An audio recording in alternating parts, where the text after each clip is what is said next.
Olá, queridos, estamos aqui para tentar resumir um pouco daquilo que o apóstolo Paulo fala no capítulo 15 de 1 Coríntios.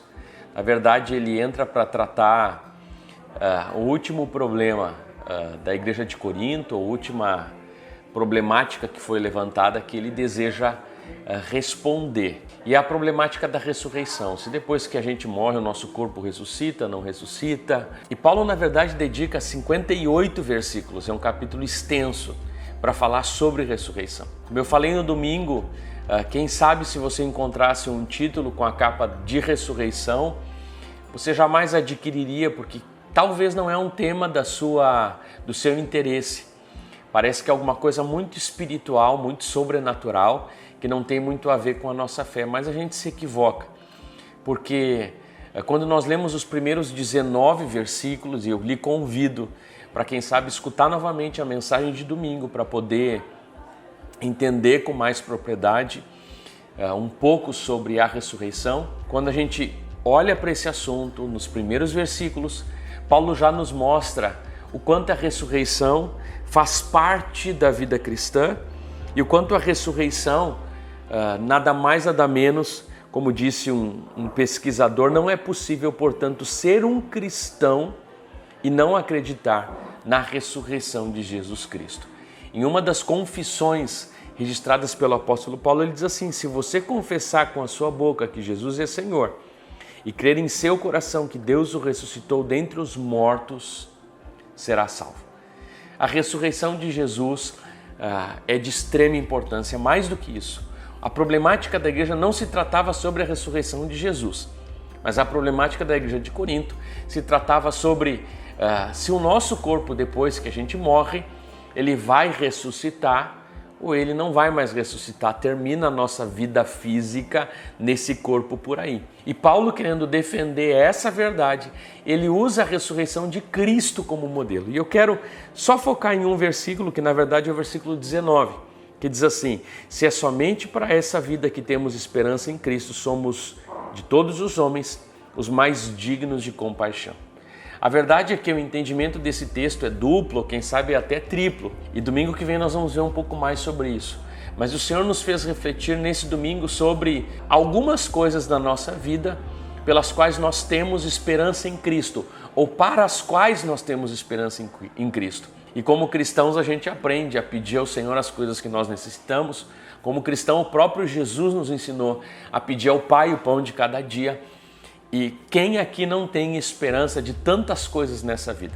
Quem aqui não nutre em campanha de oração, em jejum e oração, pedindo a Deus que abra a porta de um emprego, que abençoe os filhos, que abençoe a casa?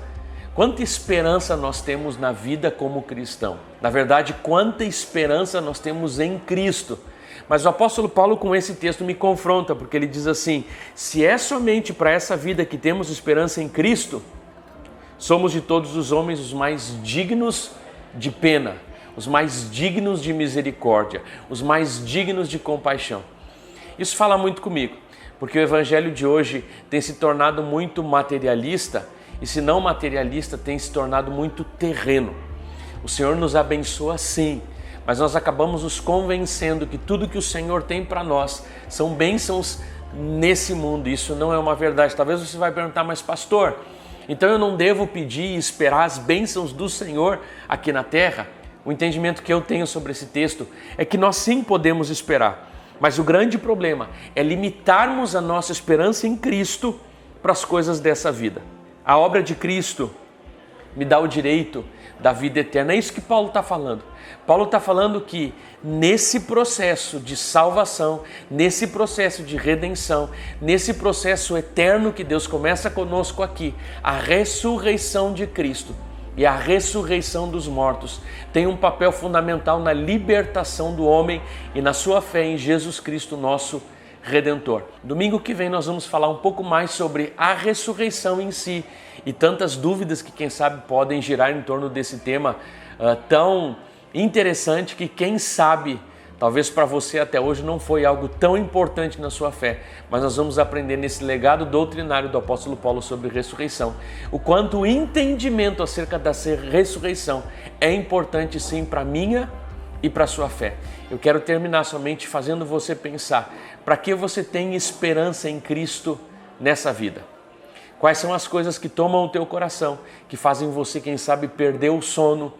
E cabe uma reflexão se talvez a nossa esperança em Cristo não anda muito fundamentada aqui nessa terra, enquanto ao olhar para a ressurreição de Cristo, ao olhar para a ressurreição dos mortos, ao olhar para o poder da cruz e para o poder da ressurreição, nós precisamos lembrar que esse presente que o Senhor Jesus nos deu não é um presente somente para aqui e para agora, mas é um presente para a eternidade. Um presente completo, não só para a alma e para o espírito, mas um presente para um corpo que vai ser renovado e glorificado e vai morar com Deus. Que Deus te abençoe.